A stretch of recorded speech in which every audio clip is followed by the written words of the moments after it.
All right. Hello, everyone.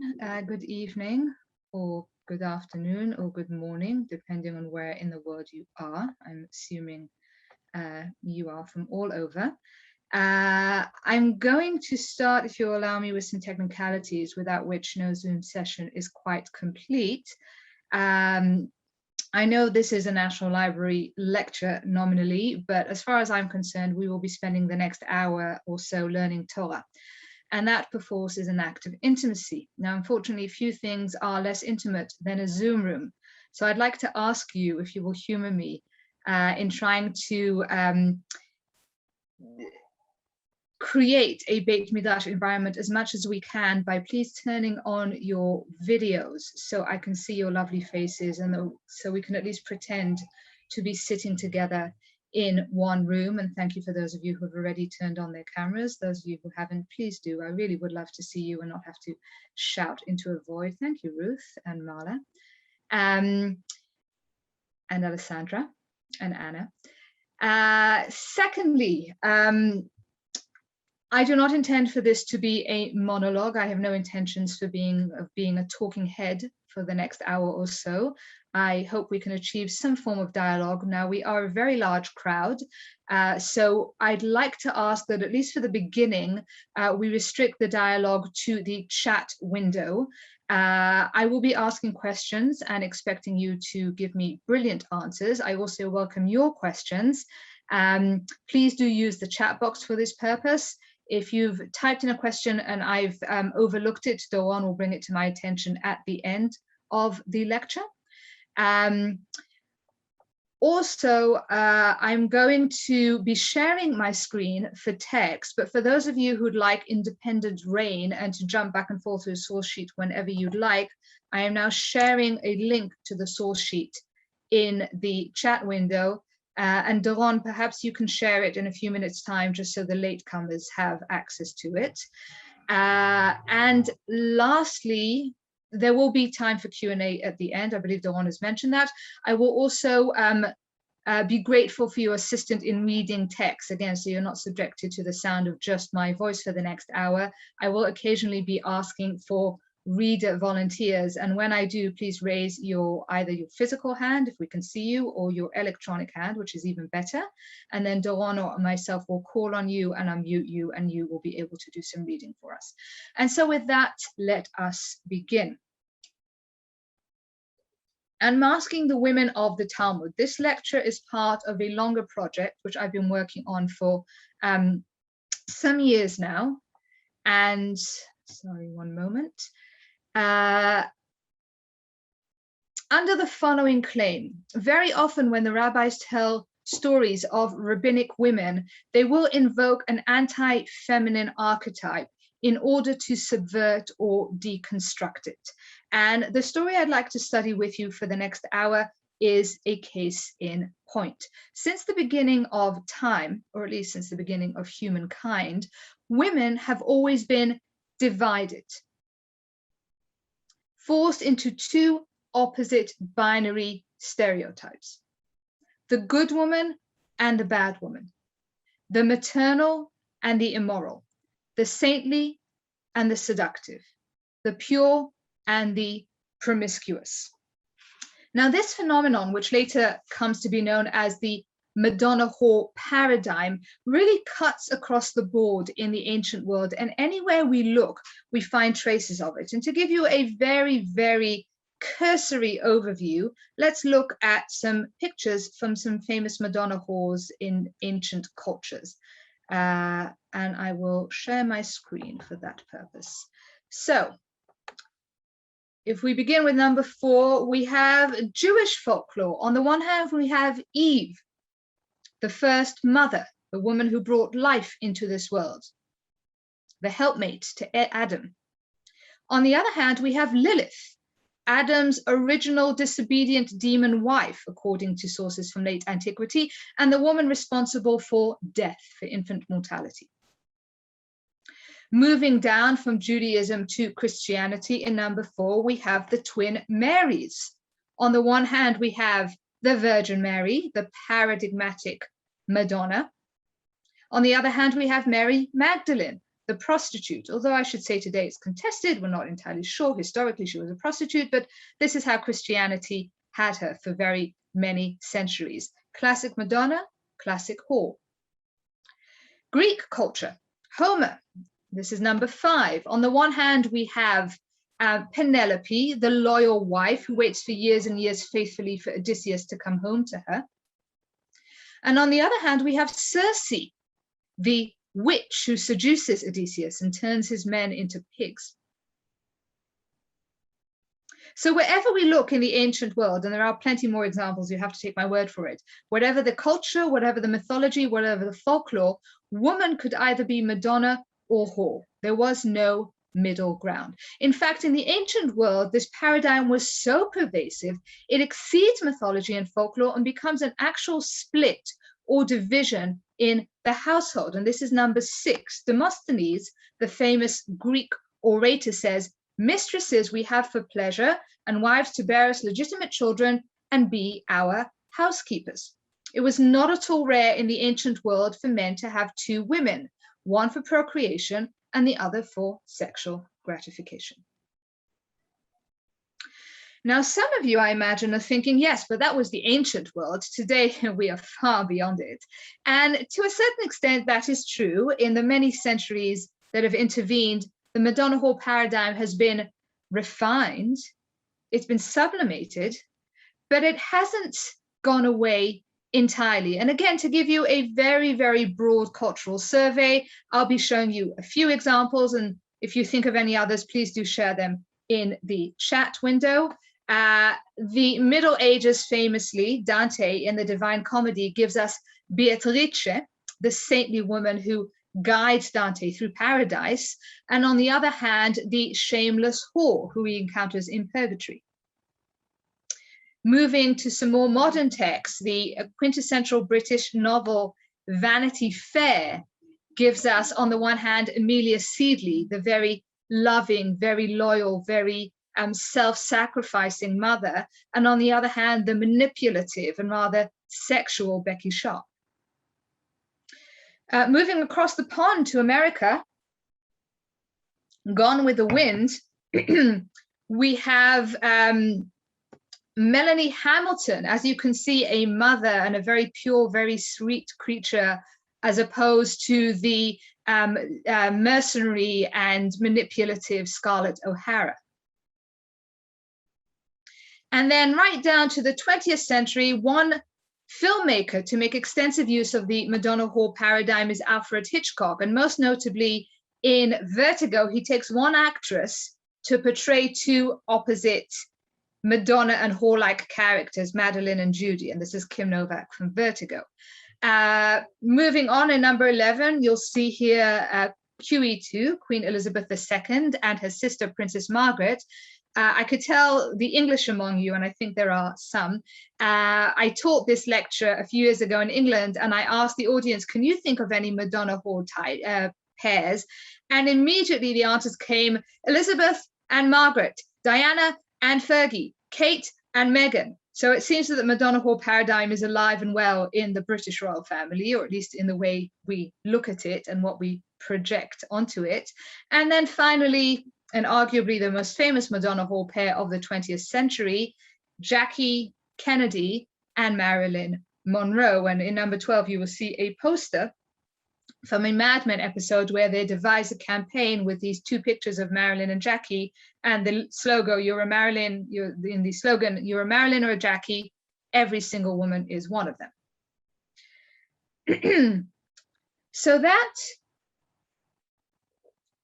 is Western culture. What about Jewish culture? And here it becomes rather interesting.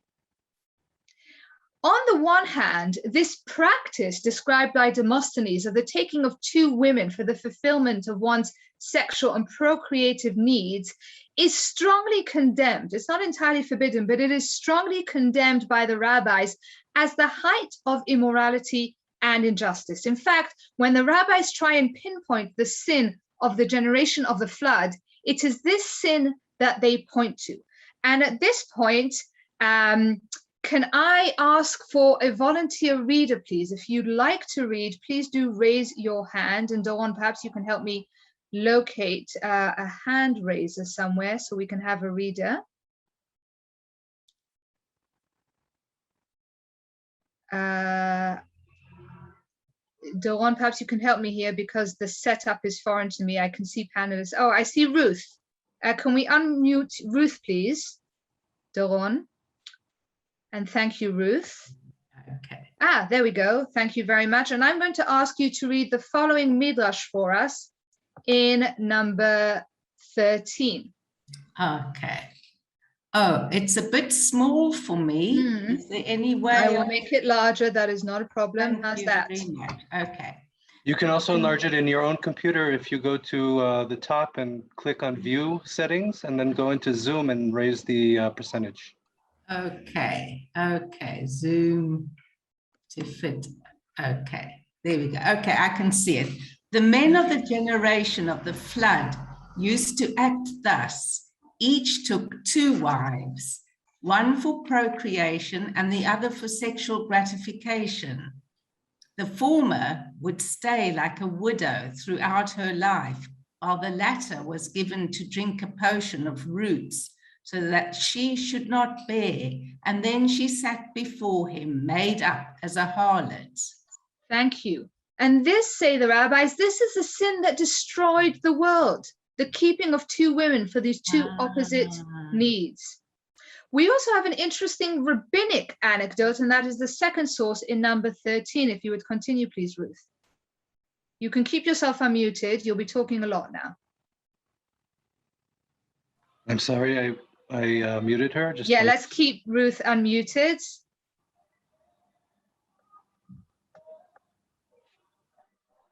Dawn, if we can unmute Ruth. Ruth, could you raise your hand again? I'm sorry.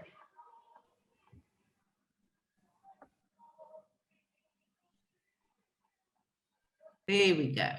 Okay. So, okay, you want me to carry on? Okay. After the marriage. After the marriage, Rabbi's son departed and spent 12 years at the academy. By the time he returned, his wife had lost the power of procreation. What shall we do? Said Rabbi. Should we order him to divorce her? It would be said, this poor soul waited in vain. Were he to marry another woman, it would be said, the latter is his wife, and she, the other, his mistress. He prayed for mercy to be vouchsafed to her, and she recovered. Thank you. So Rabbi's son marries a woman, goes off to study for many years, as rabbis often did in the Talmud, and by the time he returns home, his wife has aged out of her fertile years. And Rabbi refuses to allow his son to take a second wife because that would demote the first wife from the position of Madonna to the position of whore, and that would be entirely unfair to her. We also have the following very interesting interpretation. Does anyone remember in the book of Genesis, when Jacob decides it's time to go home to Canaan after all those years of living with his father-in-law? Does anyone remember, and I'm going to ask you to put your answers in the chat box, when this was exactly?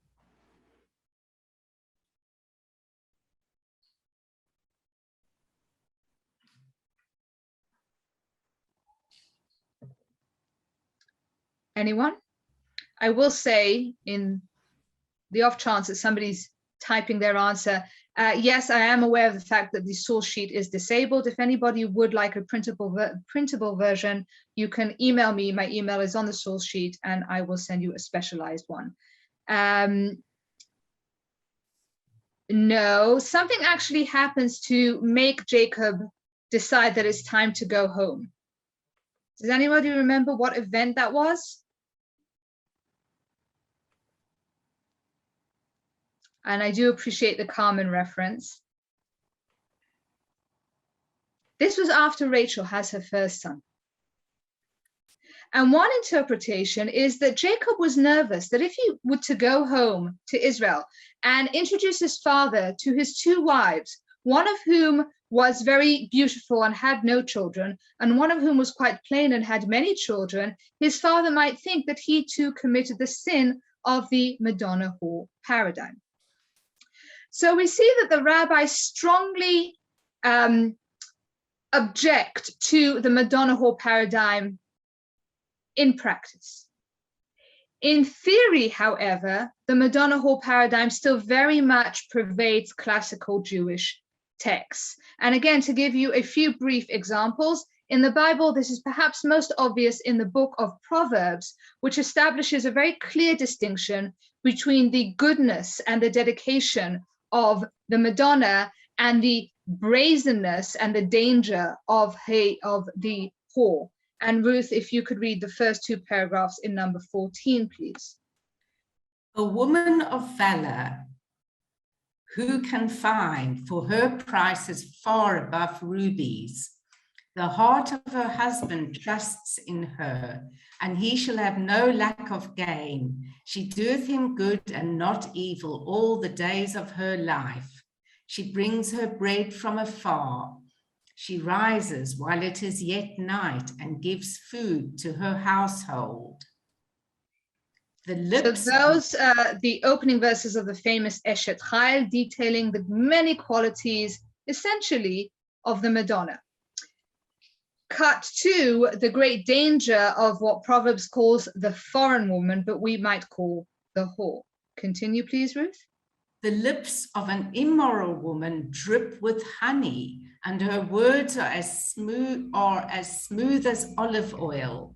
But in the end, she is as bitter as wormwood and as sharp as a double-edged sword. Her feet go down to death. Her steps lead to hell. Guard you from an evil woman, from the smooth tongue of a woman who is not your wife.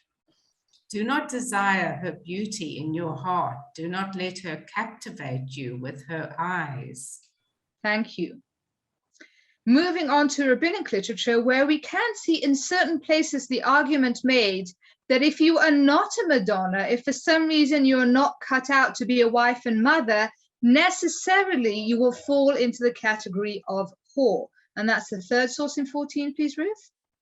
Rav Yehuda said, a sexually underdeveloped woman is the harlot stated in the Torah. Rav Huna said, what is Rav Yehuda's reason? Any intercourse that does not have the possibility of childbirth is harlotry. Thank you. So a woman who has no potential for childbirth, according to this opinion, will be put into the whore category. So although the rabbis seem to object to this practice of the taking of two women, they too seem to subscribe to this very dominant belief in the ancient world that there are, in fact, two different types of women. And Ruth, I'm going to ask you to please read number 2 for us.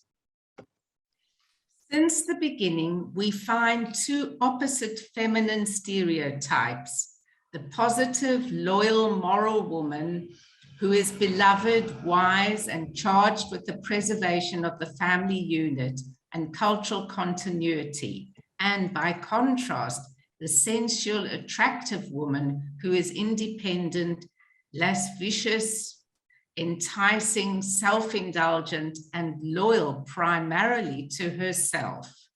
Thank you, Ruth. And it's this, again, incredibly dominant binary way of viewing women that makes our story in the Talmud, the tragedy of Heruta, as I have called it, all the more remarkable. So here's what we're going to do. We're going to read the story once, beginning to end. It's number 1 on the source sheet. It appears in the Babylonian Talmud's tractate Kiddushin, page 81b. We will get a sense of what it's about and where it's going, and then we'll go back to the beginning and we'll try and unpack it bit by bit. Ruth, are you sick of reading yet? Would someone else like to take there'll be plenty. So, Ruth, let's just have you read this one and then we'll move the reading. Okay. Thank you very much. It was Rav Hia Bar Ashi's custom whenever he prostrated himself to say, "May the merciful one save me from the evil inclination." Thank you. I'm just going to stop you there with a word of explanation. It was of Cher Bar Ashi's custom whenever he prostrated himself. The reference here is to a particular point in the prayer where you would essentially get down on the floor. Today, you'll see people in synagogue sitting down and putting their head on their elbow, at which point you're meant to lay the siddur or the fixed liturgy aside, and you go into freestyle. You confess what is in your innermost heart of hearts. Now, we're told that whenever Rav Chia ben Ashi, Bar Ashi, would prostrate himself, what would be in his innermost heart of hearts is, may the merciful one, i.e. God, save me from the evil inclination, Yetzer Hara. Now, in the Talmud, evil inclination is a name for the sexual urge. Not, I hasten to add, because the rabbis regard the sexual urge as evil, far, far from it. But this was the name, is the name he is given in the Talmud. Continue, please, Ruth. One day his wife heard him. She said, for many years he has separated himself from me. Why does he say this? One day he was studying in his garden. His wife made herself up and passed before him repeatedly. He said to her, who are you? She said, I am Heruta, and I just returned today. He demanded her services. She said to him, bring me that pomegranate at the end of that branch. He jumped up, went and brought it to her. When he came home, his wife was firing the oven. He rose up and sat in it. She said to him, what is this? He said, thus and so happened. She said, it was me. He paid no attention to her until she gave him the signs. He said to her, nevertheless, my intention was to violate a prohibition. That righteous man fasted until he died of that death. Thank you. An incredibly intricate, extremely complex Talmudic story, and also, I should mention, an extremely popular one in recent decades. This has become really one of the greatest hits of the Talmud. A tremendous amount has been said and written about it. And so before we try and invent the wheel and come up with an interpretation of our own, I'd like to start by presenting you very broadly, once again, with some of the readings that have been suggested for this story. And I'd like for you as readers to tell me whether you think they work, whether you find them convincing. The first interpretation belongs to the medieval and great Talmudic commentator Rashi. And at this point, I think we can mute Ruth and ask for another volunteer. Doron, I can't actually see any hands in my particular mode. So if you could find anybody who's raised a hand, if you'd like to read, if you're willing to read, please do raise your hands now, and then Doron can call on you and unmute you. I've also written as much in the chat room, but nobody has raised their hand. We need Sharon. Hi, Sharon. Is your hand fallen asleep, or are you raising your hand? Yes. Can we please unmute Sharon, please, Doron? I have a Pepita. And Sharon also. Which one would you like? So let's have you, Pepita, first, and then Doron, if you could put Sharon next on your list. There's plenty of text, and we're going to need a lot of readers. So thank you, Pepita. Okay. And I'm going to ask you to begin by reading Rashi for us in number 15. He has separated himself from me because of old age. Thank you. So according to Rashi, and I know there are a lot of questions I'm ignoring in the chat, I promise to answer the questions Doron gives me at the end of the session. According to Rashi, this is a story of an elderly couple who are past their sexual prime, who are no longer active sexually, and the story itself is a narrative of a reawakening of desire. Now, I'm going to scroll back to the story so you have it before your eyes, and I want to ask you, and again, please respond by chat box, whether you find Rashi's reading convincing and why.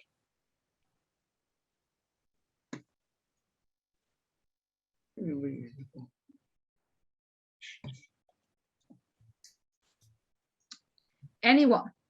Again, I insist on a dialogue here. I cannot do this alone, so I'm going to have some of your thoughts.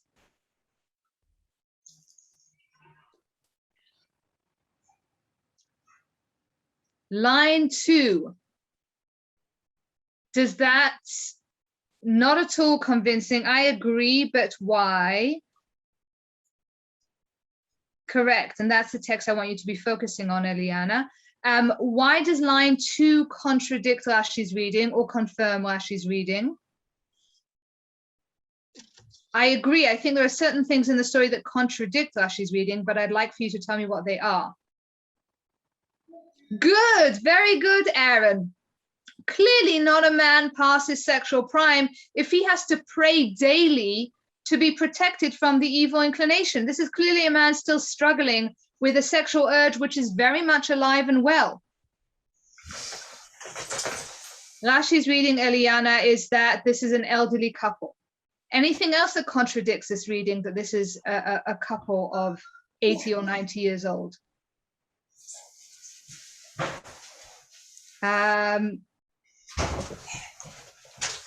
Pepita, you are unmuted, so we are getting quite a bit of feedback from Okay, sorry. Ed. I just sent my husband and the dog away.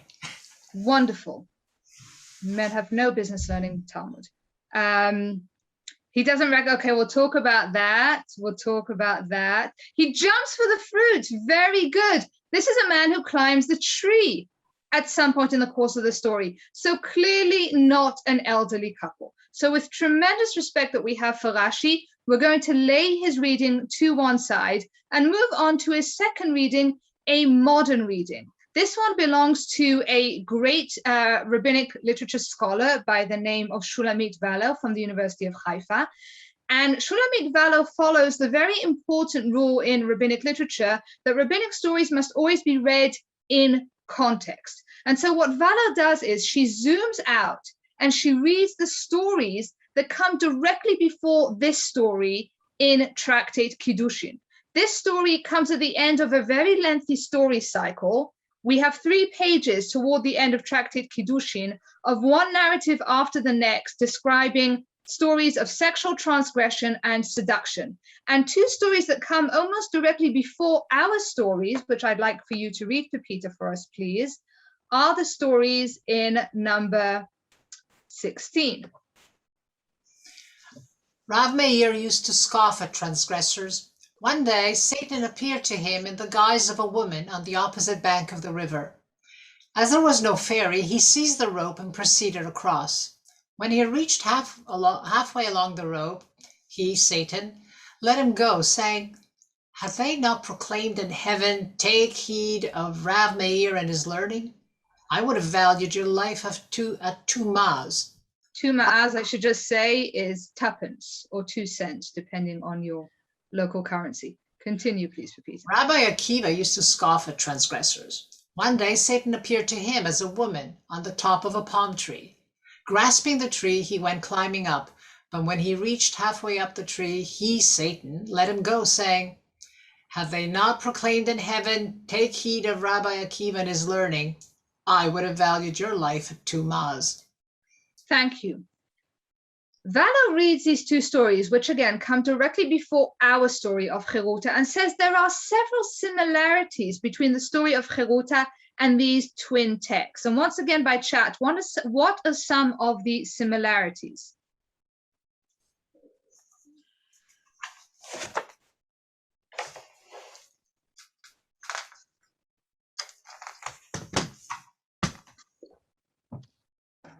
A woman is seductress.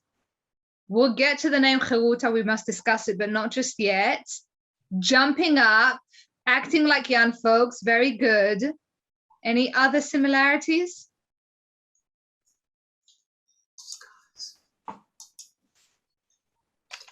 So Sharon and Pepita, once again, I'm going to just point out the fact that you're both unmuted, so do try and not create any collateral noise. Death is a result of desire. Very good. Man giving into his evil inclination. Fantastic. So what we have, very good. We have in all 3 stories, we have a seduction of a great woman by a female character in disguise. In 2 of the stories, we have this climbing motif.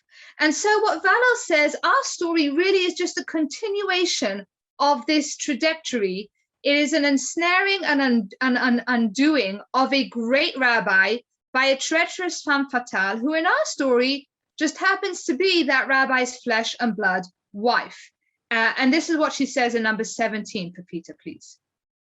The devil takes the shape of Rav Hia Bar Ashi's wife, manipulating him into a situation from which there is no way out other than death. The narrative demonstrates that man cannot free himself from the first grip of the evil inclination. Thank you. Now, once again, I want to ask you, I see some of you have already been commenting once again by chat box, do you find this reading convincing? And are these two texts we just read in number 16 really that similar to our story in number 1? And once again, I'll go back to the story so you have it before your eyes. Are they really that similar, or are there some critical differences? The two are in dialogue. So what are some of the differences, Yael?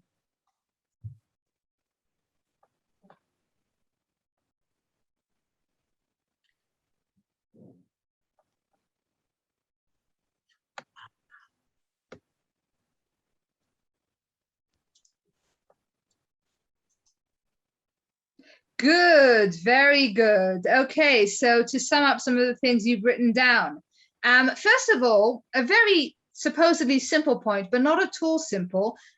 Our story is much longer and infinitely richer in detail. And because in the world of the Talmud, every word and every detail counts, that is not trivial.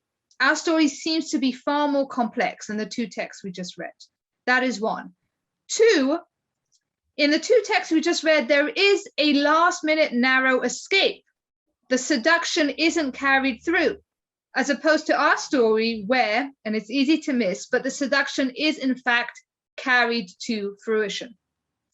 And three, and perhaps most importantly, in the two stories we just read, Satan is really a secondary character. His only role is to really occasion the seduction, as opposed to our story where the woman seems to be the central character. Note that we follow the action of the story through her eyes. We see what she sees, we hear what she hears, we know what she knows, which makes her not a secondary character, but rather the principal character of our narrative. So our story really isn't just one more of the same. And with respect to Shulamit Valer, I'm going to put her interpretation aside and move on to the third interpretation. Doron, if we can unmute for Peter, please. And this one is really interesting. This is the interpretation which today comes to dominate all Heruta scholarship. It belongs to the local Jerusalem Talmud scholar Shlomo Naeh, who once again applies the important rule that stories in the Talmud must be read in context. However, for Naeh, the significant context is not the textual context, rather it is the historical context. Now, one important piece of historical background to know when studying Talmud is that the Talmud is compiled very much during the meteoric ascent of Christianity, from a small sect inside of the Jewish religion to a breakaway religion to a fantastically successful religion that takes over the Roman Empire. And the rabbis understandably feel threatened by this competing religion and feel they have to stand their ground and distinguish themselves from it. And so what you often find in the Talmud, if you know to look, because this is often subtext, are these veiled attacks on basic Christian beliefs and practices. Specifically, says Naeh, at the time our story is composed, the Christian practice of abstinence became wildly popular. So popular, in fact, that certain Jews were taken in by it and started to adopt it as their own. And so, says Naeh, our story is told by the rabbis as a cautionary tale. If you try, say the rabbis, to abstain from sexual relations with your lawfully wedded wife, as the Christians might, you will end up, say the rabbis, sinning with a prostitute.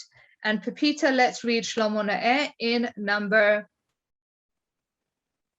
18. The Syriac Christian idea of a war for freedom from the sexual impulse captivated members of the Babylonian Jewish community. The story is a negative portrayal of the ascetic ideal, or at least its presentation as irremediably at odds with the common Jewish ideal of family life. Thank you. Now, what makes this reading so powerful is it's very consistent, as we just said, with the historical context, but it is also extremely consistent with other stories in classical Jewish texts of a woman who is deprived of sexual relations, who then obtains these relations through the medium of disguise. The most obvious example is the biblical story of some of you have already pointed out of Judah and Tamar in the book of Genesis. This is number 19. We won't read it now. We might read it later. But this story is an obvious biblical intertext to our story and was probably an inspiration to the author of our story. We also have the following interesting midrash in number 20. Pepita, would you read 20 for us? A woman was propositioned by a man. She said to him, "Where will you go?" What did she do? She went and told his wife. The wife went to that place and he slept with her. Then he regretted it and sought his death. Said his wife to him, "From your bread you have eaten, and from your cup you have drunk, but you're rude of manner." Thank you. And I should say that there is an even later midrash which says this is exactly how King David was conceived. King David's father Jesse did not love King David's mother, and so the two separate. Jesse makes a date with another woman. This other woman goes and tells Jesse's wife, who then takes her place at the rendezvous under cover of night, and thus is King David born. And so it's a very strong reading, this reading that Shlomo Ne'er proposes. As I say, it's consistent historically. It's consistent with other texts. But I want to ask you once again, for the third time, do you find this reading convincing? This idea that Rav Chia bar Ashi is intentionally adopting this practice of abstinence and deliberately withdrawing himself from sexual relations with his wife. And once again, I'm going to go back to our story. And what do you think? I'm going to wait for your answers in the chat box.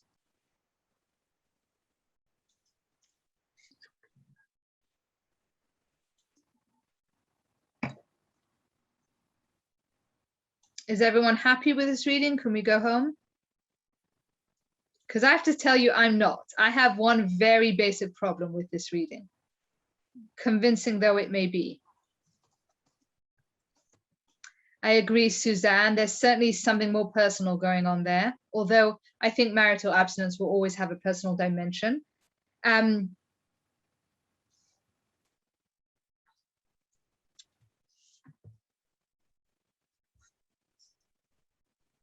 Okay, so these are all really good comments. I'm deliberately not repeating them because I'm conscious of the fact that this is going to be a standalone video and this will make no sense to anyone watching this afterwards. I think you're inching towards my question. I'm going to tell you my question. And my question is this. We have a biblically mandated conjugal right of husbands towards wives in Jewish law. In Jewish law, there is what is called chovat or mitzvat ona. Man is obligated to be with his wife sexually at regular intervals. This is a basic biblical command. It's the basis of the Jewish marriage contract.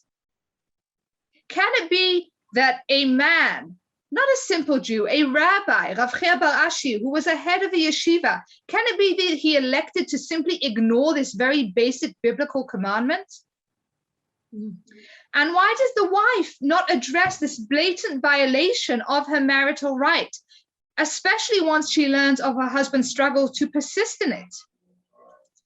And perhaps most importantly, say Rav Chia did decide to adopt this very foreign Christian ideal. Say he spent years waging war against his evil inclination. Why is it then that he falls so immediately at the sight of a prostitute without so much as a hint of resistance? And so it's a good interpretation, but it needs a bit of fine-tuning. And this is what I'd like to do with you Next, I want to claim the following. It is not aversion to sexual relations in general that plagues Rav Chia. It is aversion to sexual relations specifically with his wife, the Madonna. And here, let's go back to the beginning and try and unpack our story from the top. I want to begin with the story's structure, because our story, like many stories in the Talmud, is a 3-act drama. And I'm going to break it down as follows. Act 1 in lines 1 and 2, which I'm going to call Revelation. Act 2 in lines 3 to 9, which I'm going to call Seduction. And Act 3 in lines 10 to 17, which I'm going to call Confrontation. Now, Act 1 begins, again, like many Talmudic stories, in fact, like many folk tales, with a routine about to be broken. Many stories in the Talmud begin this way. This is what happened every day, and one day something else happened. Now, the routine, which is implied in Rav Chia's opening prayer and in his wife's subsequent response to it, is a routine of marital abstinence. For many years, as the wife says, Rav Chia has been abstaining from sexual relations with his wife. As we just said, most commentators read this as a result of a deliberate decision on Rav Chia's part. And as we've just said, I personally at least have a problem with this. And here I want to turn to Sigmund Freud. One of Freud's invaluable cultural insights, and the reason he's so useful in reading literature, is the idea that if you see a different cultural phenomenon across cultures, across times and places, you can assume that the root of this phenomenon is not social, but psychological, that it derives from within the human psyche. Now, Freud looks around and he sees that every ancient culture, and most modern ones too, have a Madonna whore paradigm. And so he tries to translate that psychologically from the Madonna whore paradigm to the Madonna whore complex. According to Freud, the Madonna whore complex plagues men. It's later been claimed that it also can plague women, but Freud speaks about men, so we're going to stick with men. Plagues men who, as they grow up, fail to cultivate a healthy, positive attitude towards sex. What will happen, says Freud, is the following. And Sharon, you are already unmuted. Yes, you're on, you're up. Can I ask you to please read some Freud for us? And this is number 21. The whole sphere of love remains divided in the two directions personified in art as sacred and profane, or animal love. When they love, they do not desire, and where they desire, they cannot love. If someone makes an impression that might lead to a high psychical estimation of her, this impression does not find an issue in any sensual excitation, but in affection, which has no erotic effect. This psychical impotence manifests itself in a refusal by the executive organs of sexuality to carry out the sexual act, although before and after they may show themselves to be intact and capable of performing the act. Thank you. I'm going to stop you there, Sharon, for the moment. Says Freud, the Madonna whore complex is a psychical or psychological split between women who are objects of love and women who are objects of desire. Where they love, they do not desire, and where they desire, they cannot love. If a man grows to love and respect a woman, says Freud, she will inevitably remind him, well, a man, I should say, suffering from the Madonna whore complex. Such a man who comes to love a woman, that woman will then remind him of his mother. With Freud, it all goes back to the mother. He will not be able to regard her erotically. He will not be able to desire her. And ultimately, he will not be able to perform with her sexually. It is a form of psychological impotence. Now, if Rav Chia considers sex to be somehow sinful or depraved, and his opening prayer seems to suggest that he does, it is not at all inconceivable that he has developed this kind of psychical split, placing his wife, an object of sacred love, far beyond the realm of the sexual, divested of all erotic desire. Now, his sexual drive may remain potent and dangerously so, but his wife can no longer arouse it. Rav Chia, by this reading, doesn't refuse to carry out his marital or conjugal obligation. He simply cannot. Now, what do men do when faced with this predicament? According to Freud, men suffering from the Madonna whore complex will often find an outlet in what he calls a debased sexual object. And Sharon, can I ask you to continue reading, please? Man is assured of complete sexual pleasure only when he can devote himself unreservedly to obtaining satisfaction, which with his well-brought-up wife, for instance, he does not dare to do. This is the source of his need for a debased sexual object, a woman who is ethically inferior, to whom he need attribute no aesthetic scruples, who does not know him in his other social relations, and cannot judge him in them. It is to such a woman that he prefers to devote his sexual potency, even when the whole of his affection belongs to a woman of a higher kind. Thank you. So the violent struggle betrayed by Rav Chia's prayer is not, as many scholars claim, against lust for his own wife. Quite the contrary, his wife, saintly and pure and safely asexual, poses no threat whatsoever. It's against those women beneath her, the low, licentious women who might stir his raging impulse, bursting the dam of his desire, which, we shall see, is precisely what happens. Now, what about the wife?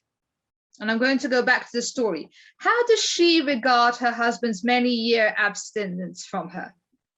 One day his wife heard him. She said, "For many years he has separated himself from me. Why does he say this?"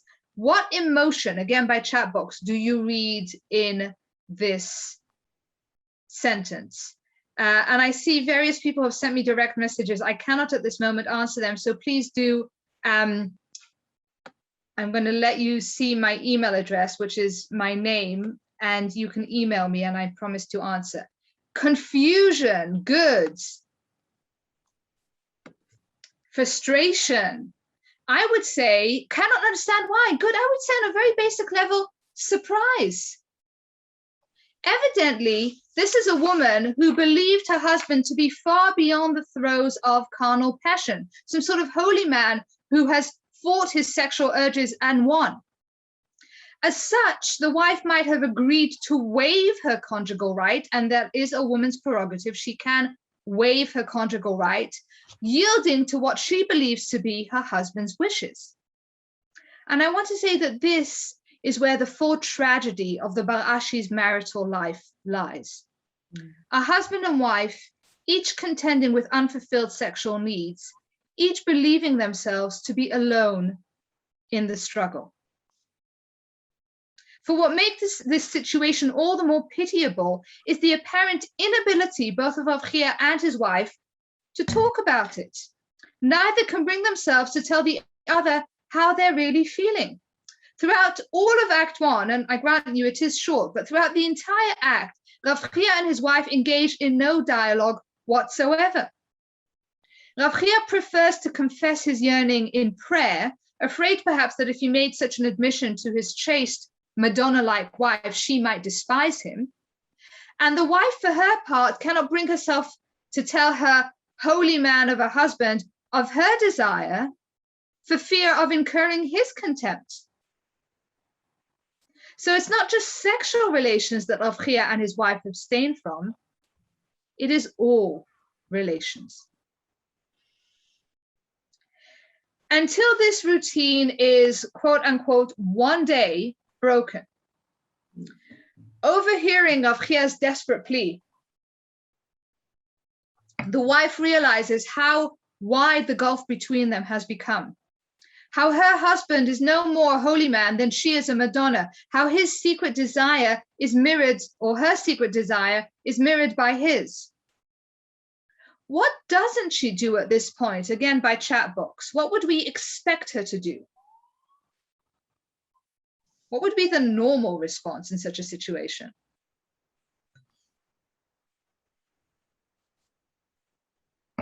Talk to him, bring it up one night over supper. And yet she doesn't, partly because if she did, we'd have no story to tell.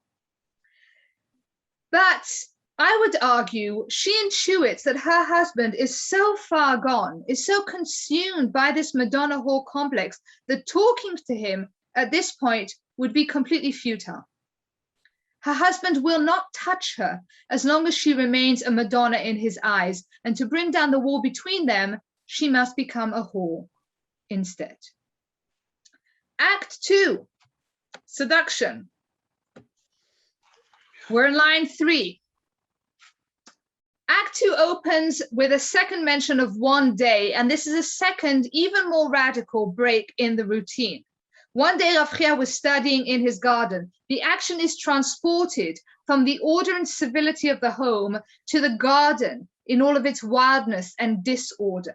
Now, gardens in the time of the Talmud were not the backyard. They were not adjacent to the home. Rather, they were on the outskirts of town, making them a liminal space, a dangerous space on the fringe where traditional rules break down.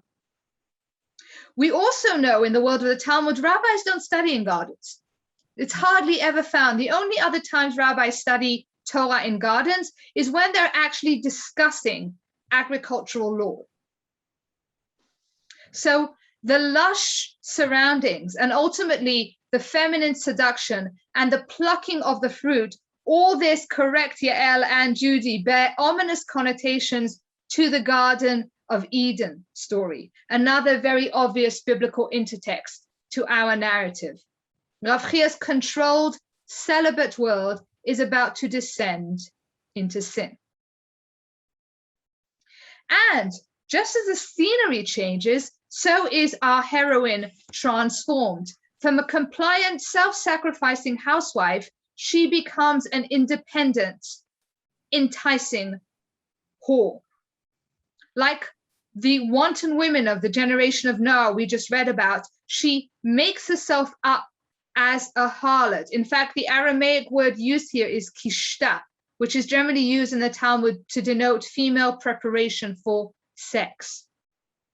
Seeking in her painted disguise to lure her husband into releasing his pent-up sexual energy and at the same time satisfying her own cravings. Now, I want to claim this is not a fidelity test. Many readers say that it is. This is a test to see whether Rav Chia will succumb to the charms of another woman. This is I say this for various reasons, not least of which the way she will ultimately respond when Rav Chia confesses to what he's done. This is a desperate attempt to regain lost intimacy with her husband. And indeed, no sooner does Rav Chia see this ethically inferior woman, as Freud puts it, does he demand her identity. And some of you have pointed out in the chat box, he fails to recognize her, which really does attest to the degree of alienation between them. The wife responds, assuming the name Heruta, which according to Rashi and all the commentators who follow, was the name of a famous local courtesan. Now, here's another important rule in rabbinic literature. Every single word counts, nothing is redundant. And yet, this two-line dialogue in lines 5 and 6 seem to serve no plot-related purpose. In fact, they seem to just slow things down. The story could have equally read line 3, one day he was studying in his garden. Line 4, his wife made herself up and passed before him repeatedly. And then line 7, he demanded her services. This dialogue seems redundant and simply slowing down the dramatic tension of the story. But I want to claim that it is the critical turning point of the entire narrative. For one thing, it is a dialogue. It's the first instance of dialogue in the narrative. The yearnings that have been so carefully concealed in Act 1 are now openly announced. Oscar Wilde famously said, "Give a man a mask and he'll tell you the truth." And this is basically what is happening here. The wife, hiding behind the mask of a prostitute, flagrantly asserts her own sexuality, while the husband, who, once again to quote Freud, is faced with a woman who doesn't know him in his other social relations and cannot judge him in them, freely solicits her services. Second reason, the wife's declaration, I am Heruta and I just returned today, signifies far more than her promiscuous dress or her provocative manner, her complete change of identity from a nameless, selfless wife of to an autonomous, full-fledged subject. The former Donna has now returned. She's changed. She's come into her own. She's developed an identity unhinged from that of her husband. We know that naming is generally an act of mastery. If you name something, you acquire dominion over it. And the wife, in naming herself, exhibits the agency and self-determination which she has acquired in her new role of whore. But most importantly, I think, is the name the wife chooses to assume, Heruta. It's a very difficult word. It appears nowhere else in the entire Talmud. The fancy word for this is a hapax legomenon. And so, scholars don't really know what to do with it. It's been variously translated as freedom, based on the Hebrew word cherut, but also a released prisoner, a withered branch, a reveler, and a wedding party. But perhaps the most rigorous interpretation belongs once again to Shlomo Naeh. Shlomo Naeh doesn't find the word anywhere else in the Talmud, and so he goes looking for it in contemporaneous Syriac literature, in texts from the same historical period and geographical region where there is Heruta all over the place. And so Shlomo Naeh collects all the findings, analyzes them, and arrives at the following remarkable conclusion. Doron, I need you to unmute Sharon for us again, please. And perhaps leave her unmuted, because we're going to still need her to read. Doron?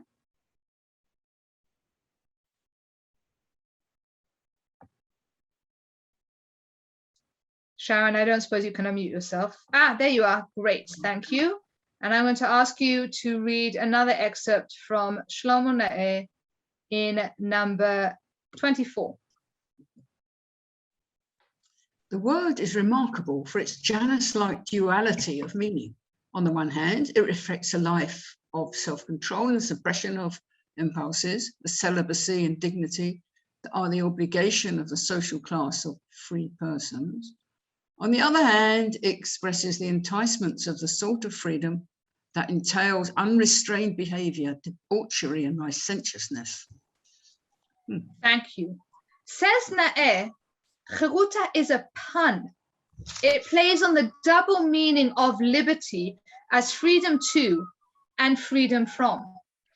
In choosing for herself a name that essentially plays on these two opposite meanings, the wife essentially is proclaiming her ability to exercise both sexual freedom as a wanton harlot and freedom from sexuality as a freeborn noblewoman.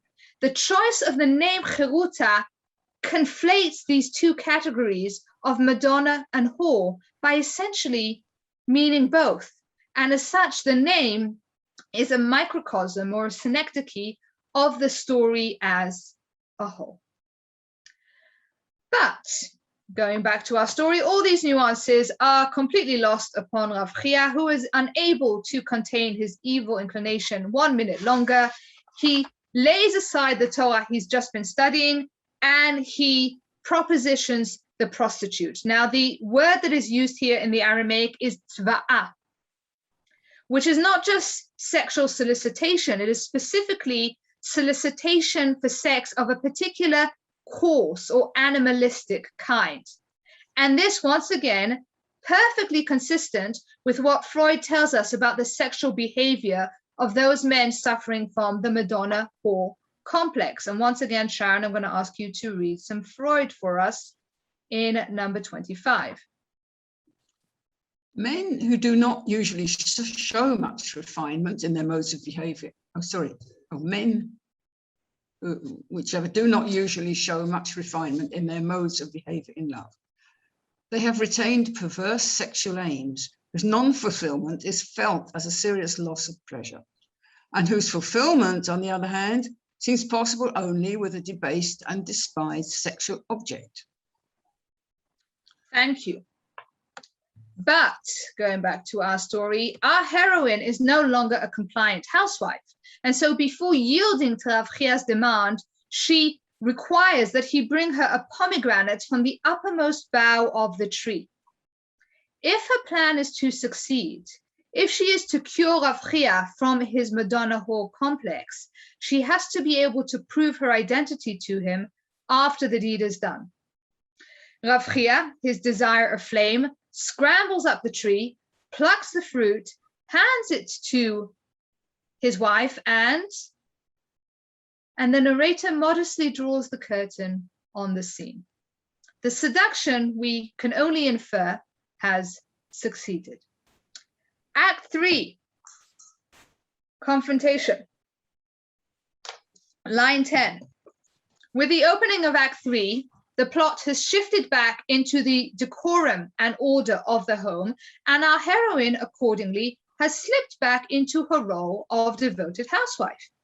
As the curtain rises, we find her firing up the oven, making dinner, engaged in the most wifely of chores. She has gone from Madonna to whore to Madonna, from kindling her husband's lust to kindling the kitchen fire with complete effortlessness.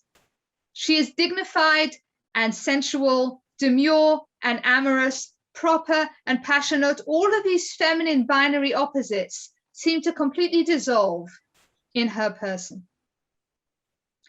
If anything, it is Rav Chia who cannot seem to integrate decorum and desire. Very good, Howard. We'll talk about that in a moment. The events of the past few hours that have left his wife completely unfazed have traumatized Rav Chia to the point of suicide. He comes home, sees his chaste wife standing by the oven, is overcome with guilt and shame, and throws himself into it. And in the word of the Talmud, throwing yourself into an oven is not a way of warming your feet. It is, in fact, an attempt of suicide. Now, perhaps in the sense of shock, perhaps from the newfound courage which she has acquired in her role of whore, the wife breaks her many years of silence and turns to her husband in question. This is line 12. What is this? And the barrier of communication is shattered. As opposed to the dual monologues of Act 1 and the masked dialogue of Act 2, Rav Chia and his wife for the first time communicate directly. Unable to keep it from his wife, Rav Chia admits to his transgression, afraid that now that she knows the truth about him, she might despise him forever. But rather than pain or anger or derision, his confession is met with one of her own. It was me, she says. That debased sexual object, that prostitute in the garden, that was me. And yet Rav Chia doesn't believe her. He is clinging so fiercely to his concept of wife as pure Madonna, he cannot believe her capable of such promiscuous conduct. But the wife, again, knowing her husband well, was completely prepared for this disbelief and quickly produces the signs, which is probably the pomegranate which she had required as pay. If she can only get her husband to see her as she really is, a Madonna and a whore, a good woman and a sexual woman, an object of love and desire, perhaps she might extricate him from the throes of the Madonna whore complex. But to no avail. What should have come as inexplicable relief to Rav Chia, the knowledge that his sin wasn't that grave after all. And I should say, in the Talmud, having sex with somebody while thinking of somebody else is really bad. You should not do it. But it's not halfway as bad as extramarital sex. So this should have come as a relief to Rav Chia, but it seems to just devastate him further. This is line 16. Nevertheless, my intention was to violate a prohibition, he says stonily, and seems to turn away from her, perhaps in guilt, perhaps in contempt. Whether he cannot forgive himself for succumbing to his evil inclination, or he cannot forgive her for failing to be the saint he had idolized, or both, is unclear. But what is clear, and tragically so, is that the wife's plan has miscarried. Her husband's complex is still firmly anchored in his mind, and within it she must remain, either a deified and untouched Madonna, or a despised and untouched whore, or a widow, for unable to live with his burning sense of shame, Rav Chia fasts until he dies of that death. I'm going to briefly comment on the final line, because people find this bothersome. That righteous man fasted until he died of that death. According to everything we have said so far, Rav Chia seems to be many things, but a righteous man he is not. Why then is he called a righteous man? So there are three possible answers we can suggest for this. One, according to the great Aggadist, Professor Jonah Frankel, this final line is actually a later addition. It was added by an editor to try and make this otherwise outrageous story a bit more kosher.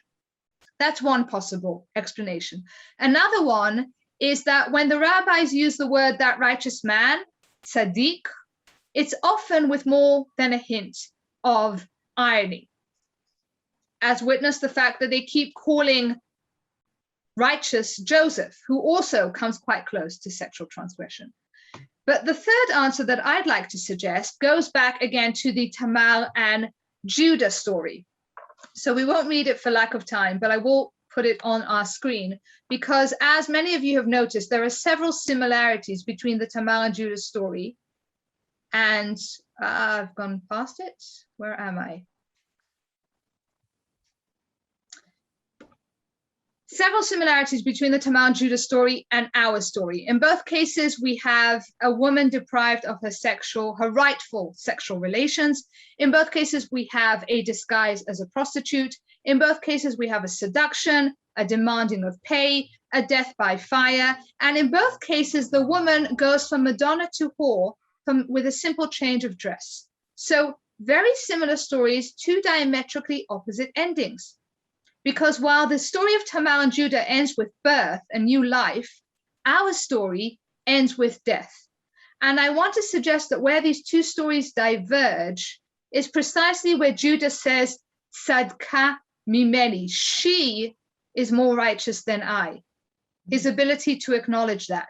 Whereas Rav Chia at the end of the story remains that righteous man, or tot tzaddik, righteous in his own eyes, and his inability to see his wife, and perhaps the fact that she is more righteous at this point than he is, that is where our story goes wrong.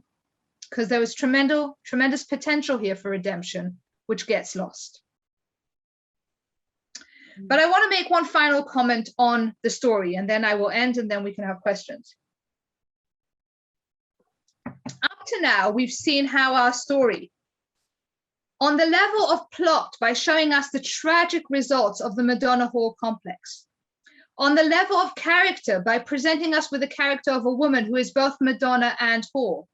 And on the level of symbol, by giving us a name, Heruta, which means both Madonna and whore, our story systematically deconstructs the feminine binary. I want to add one more element to this, and this is how the story in its very structure enacts the disintegration of the Madonna whore paradigm. Now, I mentioned that our story has three acts, and I want to say that these three acts come together to form a very elegant thesis, antithesis, synthesis triad. We have Act 1, centered on the Madonna in the home. We have Act 2, featuring the whore in the garden. And we have Act 3 effectively fusing or synthesizing the two. Because although in Act 3 we are once again back in the home, and our heroine is once again a respectable housewife, there are nevertheless a number of whorish elements that punctuate the scene. We have the oven, which, as one of you very astutely mentioned, is both menacing and mundane, and as such is a fitting symbol of female sexuality. We have the woman's assertiveness when she says, "What is this?" which we've never seen her before. We have her avowal, "It was me," in Aramaic, "Ana Havai," which is a direct echo of "I am Heruta," Ana Heruta in Act 2. And we have the pomegranate, which is a perfect dual symbol of both fertility because of its many seeds and lust because it was considered to be an aphrodisiac in the ancient world. And so all of these elements blur the boundaries between home and garden, order and chaos, propriety and passion. The narrative itself, like its heroine, demonstrates the collapse of the feminine dichotomy, and Madonna and whore become one. Now, why am I telling you all this? And with this, I promise I will end and take questions. For one thing, I think it's remarkable that in the ancient world, which as we've seen was so steeped with this binary view of women, the rabbis in this story are able to raise their head beyond this view and say, you know what, that is incorrect. Women do not naturally fall into these two mutually exclusive categories. That is a wrong and unfair way of regarding women. But I mentioned how this lecture is part of a longer project about women in the Talmud, and it is another argument of mine that when the rabbis tell the story of a woman, 9 times out of 10, they are telling the story of an other with a capital O. And it's through these stories that they teach us how to treat the others in our midst. And this reduction, the rabbis seem to say, of an other to a stereotype, to a single role, to a particular function that they fill for me, this, say the rabbis, is not just wrong because no person is that one-dimensional and no man was put on this earth just to serve you. It is also immoral. It is dangerous. It will end in death. Now, the importance of not reducing another person to a role or a means to an end becomes centuries later the very cornerstone of Western moral philosophy. Immanuel Kant, arguably the most important ethical philosopher of the Western world, places this at the heart of his ethics. He calls this the golden rule. And Sharon, if I can have you please read Kant for us in number 28. Act in such a way that you treat humanity, whether in your own person or in the person of any other, never merely as a means to an end, but always at the same time as an end. Thank you. In the 20th century, Jewish philosopher Martin Buber sort of expands this idea into his now famous philosophy of I and thou. And Sharon, if you could finish us up, please, with number 29. The real, though certainly swaying and swinging boundary, lies between thou and it, between the present and the object. The relation to the thou is direct. No system of ideas, no foreknowledge, and no fancy intervention between I and thou. No aim, no lust, and no anticipation intervene between I and thou. Desire itself is transformed as it plunges out of its dream into the appearance. Every means is an obstacle. Only when every means has collapsed does the meeting come about. If I face a human being as my thou and say the primary word I, primary word I, thou to him, he's not a thing among things and does not consist of things. Whole in himself, he is thou and fills the heavens. This does not mean that nothing exists except himself, but all else lives in his light. Thank you. Only when every means has collapsed, says Buber, does the meeting come about. And maybe this is why Rav Chia and his wife failed to ultimately meet. Now, I want to claim that this is true of all human relations. It's true of our relations with our significant others, but also with our family members and our colleagues and our friends. The dire importance of never seeing another as a means to an end, of never reducing a person to the function that they fill for me, but rather seeing the other in their own terms, in all of their fullness, in all of their beauty, as the thou that they are. Only then says the Talmud, can there really be a relationship. Only then can we really have an encounter. And with that, I thank you, and I'm happy to take questions, Doron. I know I've missed a whole bunch in the chat box. Yes, thank you very much, Gila. Fine, that was a wonderful talk. There are many, many compliments in the chat room. I'll be sure to send you the transcript. Oh, please do. There were a lot of comments, not as many questions, but one question that recurred was people are having trouble Yes, I am. emailing. As we speak, I'm putting my personal email. That is my personal email. So let it remain just between us. And you can email me and I will send you either answers to questions, or if you want a different copy of the source sheet, just drop me a line. Great, thank you very much. Okay, so I'll read some questions that I found from a while ago. Ilana asked, if any intercourse without potential for childbirth leads to whoredom, does that mean that any postmenopausal married woman is a whore? Correct. I'm very glad you asked me that, Ilana, because you give me a chance to say the answer is no. The answer is emphatically no. And in Jewish law, there is tremendous significance to any sexual relations between husband and wife as a vehicle for intimacy and as a way to strengthen and fortify the marriage. This is not some sort of extreme sect where every sexual act must lead to childbirth. That is not at all the case.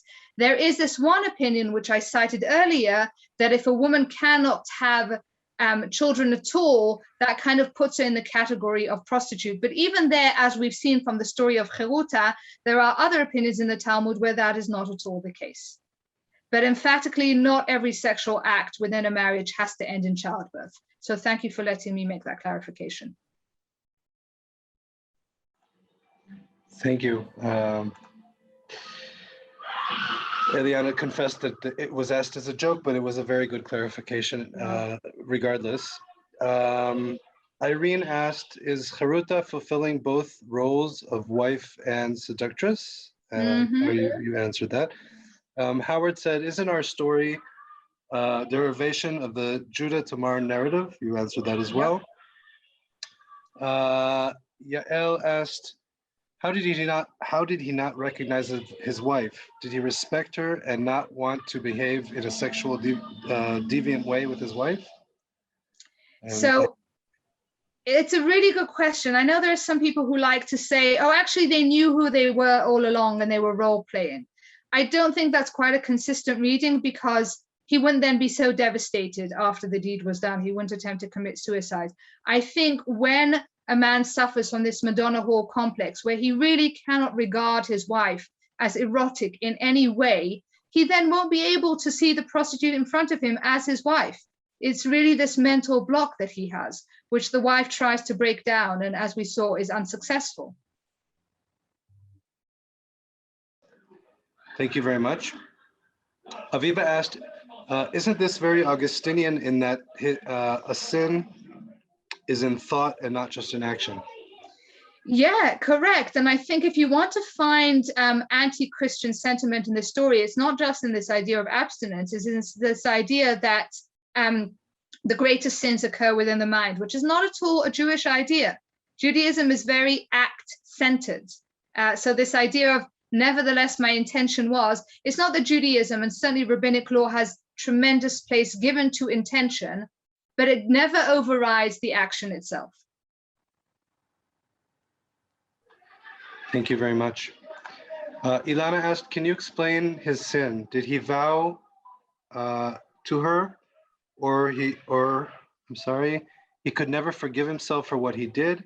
Could he make it up with a kapara, atonement? So I think the point of the story is it wasn't a sin. It was only a sin in Rav Chia bar Ashi's head, and he was suffering from this psychological disorder, which made him see this minor transgression as a great sin. Halachically, there is a minor transgression in having sex with somebody while thinking they are somebody else. That is not good. But the sin itself, as Rav Chia sees it, as something that is deserving of his death, it's really not that bad. Rav Chia, again, because he's suffering from this complex, has this overabundance of guilt, which pushes him towards suicide. Thank you very much. Howard asked if you could comment on the motif of the Garden of Eden as an underpinning of the Kiddushin narrative. So very good, Howard. So you picked up on the fact that the Garden of Eden is a basic intertext to our story.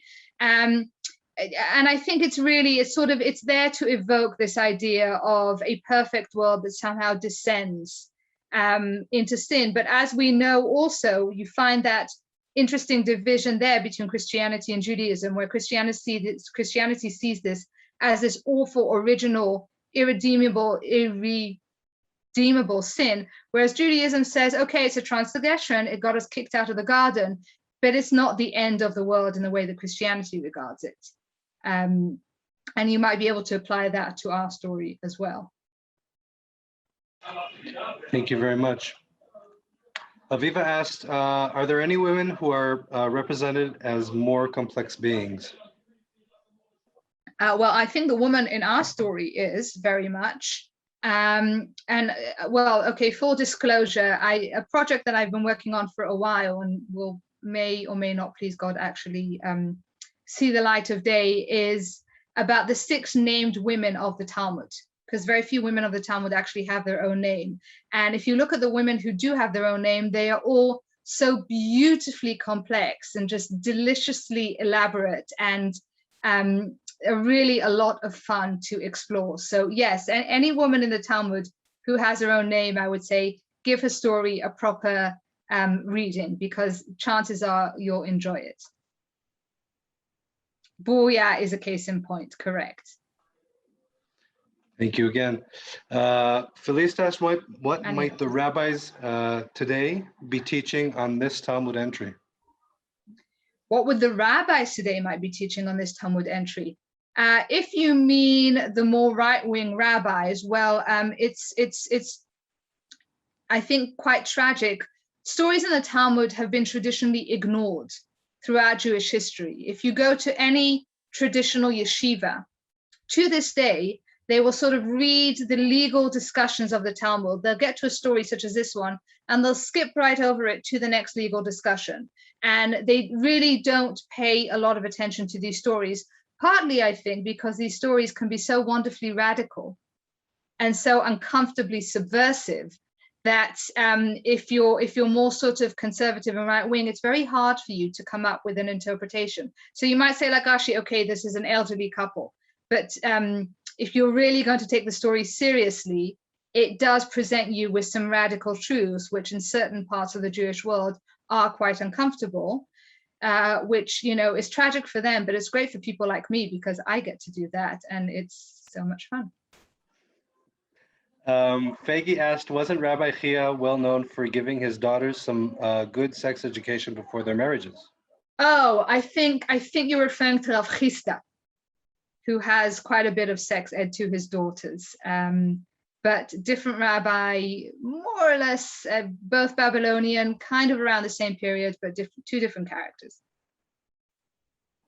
So Erin asks, what can we learn from the fact that she did in fact fail her goal? I think it's a tragedy.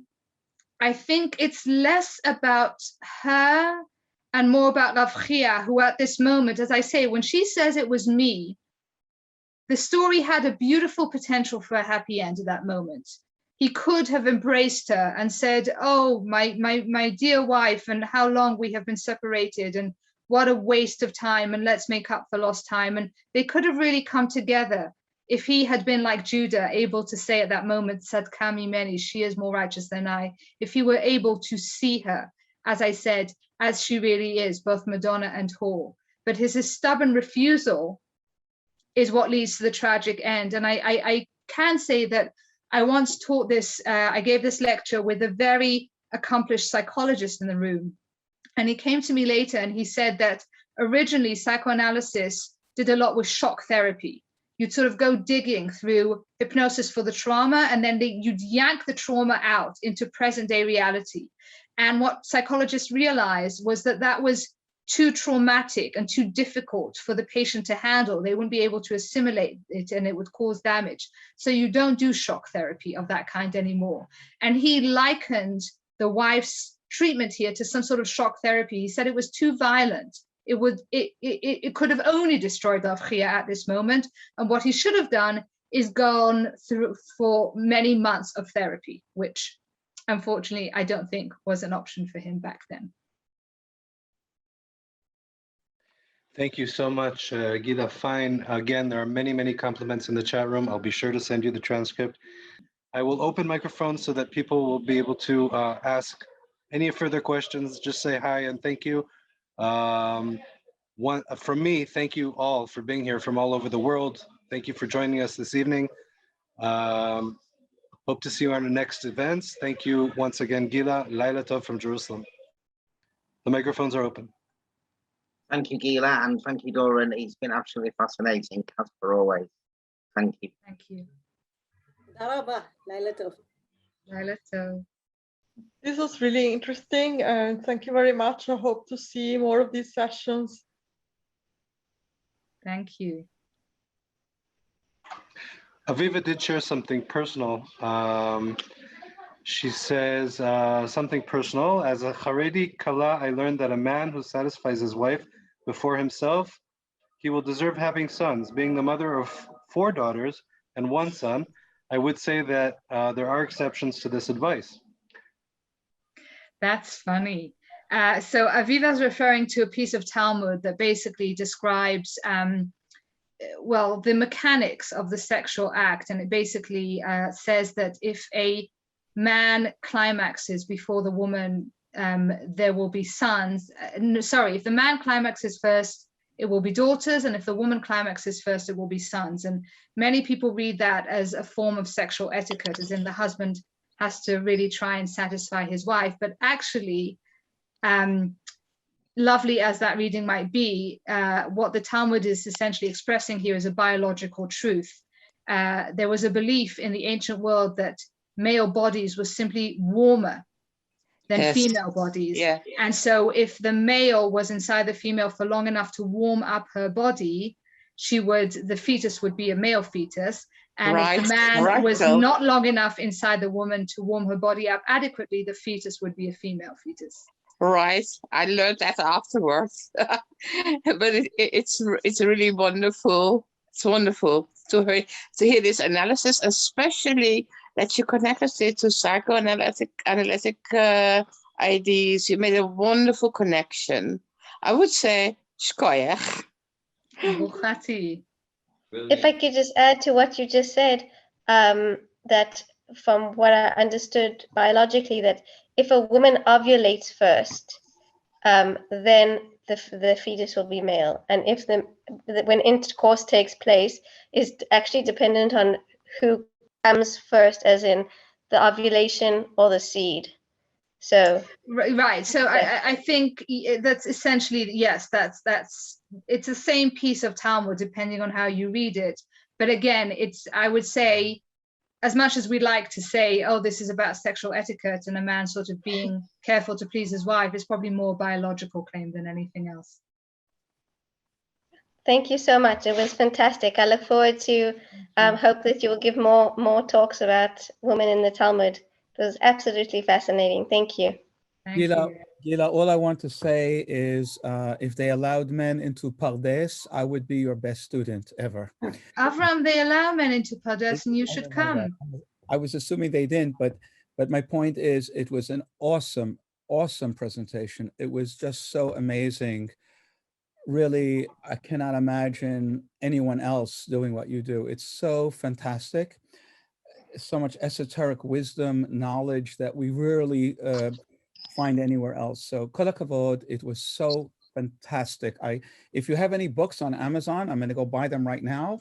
But if you don't, hopefully you'll have some soon, really soon. Okay, it was so fantastic, and I think we all feel that way. It was just so amazing. Really, true.